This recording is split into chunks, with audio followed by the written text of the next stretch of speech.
राघव जैसलमेर के लिए आया तो था सिया को बचाने, लेकिन जाने अनजाने उसने सिया की जगह निया की जान बचा ली थी।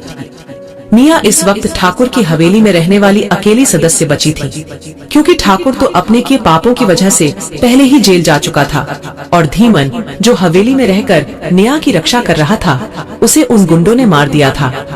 इस वक्त निया बिल्कुल अकेली पड़ गई थी और ऊपर से कुछ लोग उसकी जान के पीछे हाथ धोकर पड़े हुए थे।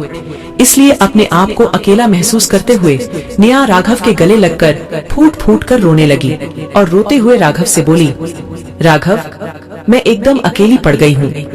इस वक्त मेरे पास मेरा कोई अपना नहीं बचा।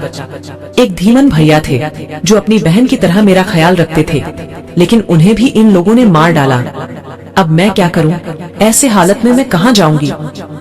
फिर निया ने अपने दोनों हाथ जोड़कर राघव के आगे रिक्वेस्ट करते हुए कहा, राघव, प्लीज मुझे उन लोगों से बचा लो, वरना वो लोग मेरे साथ साथ मेरे होने वाले बच्चे को भी मार डालेंगे। अब मेरा बच्चा ही तो मेरे जीने का सहारा है, उसके अलावा मेरा इस दुनिया में कोई नहीं है। और इतना कहकर निया बेहोश हो गई। राघव इस वक्त सिया को लेकर वैसे ही बहुत परेशान था। ऊपर से निया को ऐसे बेहोश होते देख उसने तुरंत निया को उठाया और अपनी कार में डालकर उसे अस्पताल के लिए निकल पड़ा। बेहोश निया को राघव ने अस्पताल में एडमिट करवा दिया और वो अपने साथियों के सामने खड़ा होकर कहने लगा, इस लड़की निया के लिए एक परमानेंट नर्स का इंतजाम करो और उस हवेली के चारों तरफ 7 से 8 सिक्योरिटी गार्ड्स तैनात कर दो, ताकि निया की जान को कोई खतरा ना हो। इतना कहकर राघव वहां से जाने ही वाला था कि तभी उसकी नजर अपने सामने खड़े एक आदमी पर पड़ी, जिसने अपने चेहरे पर रुमाल ढका हुआ था और उसके एक हाथ में बंदूक थी और दूसरे हाथ में निया की तस्वीर, जिसे वो अस्पताल में मौजूद लोगों को दिखाकर निया का पता जानने की कोशिश कर रहा था। उस आदमी को देखकर राघव ने अपनी नजरें चारों तरफ फैलाकर देखी तो उसे पता चला कि ऐसा एक आदमी नहीं बल्कि बहुत सारे आदमी थे, जिनके हाथों में निया की तस्वीर और हथियार दोनों थे। उन आदमियों को वहां देखकर राघव समझ गया कि निया किसी बहुत बड़ी मुसीबत में है। राघव उन आदमियों को पकड़ने के लिए कुछ भी करता, उससे पहले ही एक नर्स वहां आई और उसने राघव से कहा, सर, उस लड़की को होश आ गया है और वो आपको याद कर रही है। वैसे अच्छा हुआ आप उसको सही समय पर यहाँ ले आए, वरना वो अपने बच्चों को खो देती।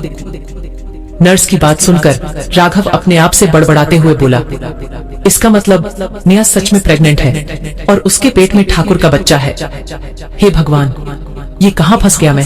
एक तो मुझे सिया को ढूंढना है और ऊपर से ये सब टेंशन। और इतना कहते हुए राघव निया के कमरे में आया। राघव को अपने सामने देखकर निया अपने बिस्तर से उठी और उसके सामने हाथ जोड़कर राघव का धन्यवाद करते हुए बोली, आज अगर मैं जिंदा हूँ तो सिर्फ आप लोगों की वजह से। पहले मुझे सिया ने ठाकुर से बचाया और आज आपने।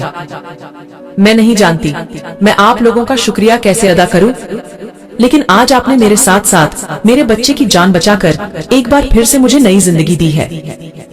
निया की बात सुनकर राघव बिना कुछ सोचे समझे तुरंत बोला, देखो निया, मैंने तुम्हें इसलिए बचाया था क्योंकि मुझे लगा वो लोग मेरी सिया को किडनैप करके यहाँ ले आए हैं।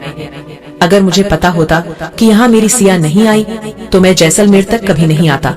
और रहा सवाल तुम्हें बचाने का, तो इंसानियत के नाते मैंने तुम्हें बचा लिया। अब तुम जानो, फिलहाल मैं यहाँ से चलता हूँ। इतना कहकर राघव निया के कमरे से निकलकर बाहर आ गया और बाहर आकर नमन और विक्रम से बोला, हमें जल्द से जल्द मुंबई के लिए निकलना होगा। अब मैं यहाँ रहकर अपना और टाइम वेस्ट नहीं कर सकता। वहाँ पता नहीं मेरी सिया किस हालत में होगी, इसलिए अब बिना एक भी मिनट गवाए हमें जल्द से जल्द मुंबई के लिए चलना होगा। इतना कहकर राघव अपने साथियों के साथ मुंबई की ओर निकलने के लिए तैयार हो गया और अस्पताल के बाहर आ गया और आकर विक्रम और नमन के साथ अपनी गाड़ी में बैठने लगा। तभी हॉस्पिटल के अंदर से एक नर्स दौड़ती हुई राघव के पास आई और चिल्लाते हुए बोली, सर, आपने जिस लड़की को अस्पताल में एडमिट किया था, उस लड़की के कमरे में 4-5 गुंडे घुस गए हैं और उन सबके पास पिस्तौल है। प्लीज आप जल्दी चलिए सर और उसे बचा लीजिए। उस लड़की की बात सुनते ही राघव ने नर्स से कहा, देखिए ना, मैं तो उस लड़की का हस्बैंड हूँ और ना उसका कोई रिश्तेदार जो उस लड़की को बचाने के लिए उन गुंडों के पास जाऊंगा। वैसे भी उसके पेट में उसी ठाकुर का बच्चा है जिसने मेरी सिया पर बुरी नजर डाली थी। मुझे उस लड़की से कोई मतलब नहीं है। और इतना कहकर राघव अपनी गाड़ी में बैठ गया। राघव की बात सुनकर विक्रम ने उससे कहा, तुझे उस लड़की से मतलब नहीं है तो अभी कुछ देर पहले तूने उसके लिए एक नर्स और इतने सारे सिक्योरिटी गार्ड्स का इंतजाम क्यों किया था? राघव, कमाल है यार, इतनी दूर आकर तूने उस लड़की की जान बचाई और अब जब तुझे पता चल गया कि वो गुंडे उस लड़की के साथ साथ उसके बच्चे को भी मार देंगे तो उसे बचाने से मना कर रहा है। विक्रम की बात सुनकर राघव ने कहा, देख विक्रम, मैं मुंबई से जैसलमेर तक सिर्फ अपनी सिया को बचाने आया था, ना कि ठाकुर की गर्लफ्रेंड को। मुझे अगर पता होता कि वो मेरी सिया नहीं बल्कि ठाकुर की गर्लफ्रेंड है तो मैं कभी यहाँ नहीं आता और उस लड़की को बचाने में मैं अपना टाइम वेस्ट करूंगा। तब तक किसी ने मेरी सिया को मार दिया तो मैं क्या करूंगा?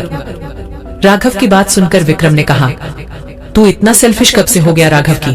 तेरी आंखों के सामने किसी लड़की की जान जा रही है और तू उसे मौत के मुंह में छोड़कर मुंबई वापस जाना चाहता है। अगर तेरी जगह सिया होती तो क्या उस लड़की को ऐसी हालत में छोड़कर चली जाती? सिया का नाम लेते ही राघव को याद आया कि कैसे सिया ने जबरदस्ती करके ठाकुर से निया की जान बचाई थी।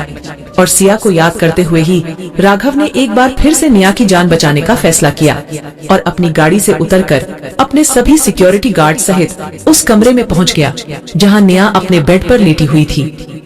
राघव के सिक्योरिटी गार्ड्स ने पीछे से जाकर उन गुंडों पर हमला किया और एक ही झटके में उन सभी को घायल कर दिया। राघव को एक बार फिर से अपनी जान बचाते देख निया अपने बिस्तर से उठी और राघव की गले लगकर रोने लगी। निया को अपने गले लगता देखकर राघव को गुस्सा आ गया और उसने गुस्से में निया को अपने आप से दूर हटाते हुए कहा, देखो, मैंने तुम्हारी जान बचाई है, इसका मतलब ये नहीं है कि मुझे तुमसे लगाव है या फिर मुझे तुम में कोई इंटरेस्ट है, इसलिए बार बार मुझसे चिपकने की कोशिश मत करो। जितना हो सके मुझसे दूर रहो। राघव की गुस्से भरी आवाज सुनकर निया राघव से 2 कदम पीछे हट गई। तभी राघव ने नमन और विक्रम की तरफ देखते हुए उनसे कहा, इन गुंडों एक अलग गाड़ी में डाल लो और अपने साथ ले चलो और निया को तुम लोग अपने साथ बिठाकर अपनी गाड़ी में ले चलो। मैं सिक्योरिटी गार्ड्स के साथ दूसरी गाड़ी में चलता हूँ। इतना कहकर राघव हॉस्पिटल से बाहर आ गया और अपने सिक्योरिटी गार्ड्स के साथ उनकी गाड़ी में बैठकर निकल पड़ा। पीछे से विक्रम और नमन निया को अपनी गाड़ी में लेकर मुंबई के लिए रवाना हो गए। लेकिन राघव अभी भी पूरे रास्ते एक ही टेंशन में डूबा हुआ था कि आखिर सिया कहाँ है? क्या राघव कभी सिया से मिल पाएगा या हमेशा के लिए सिया से जुदा हो जाएगा? जानने के लिए सुनते रहिए secret of devil, only on pocket FM।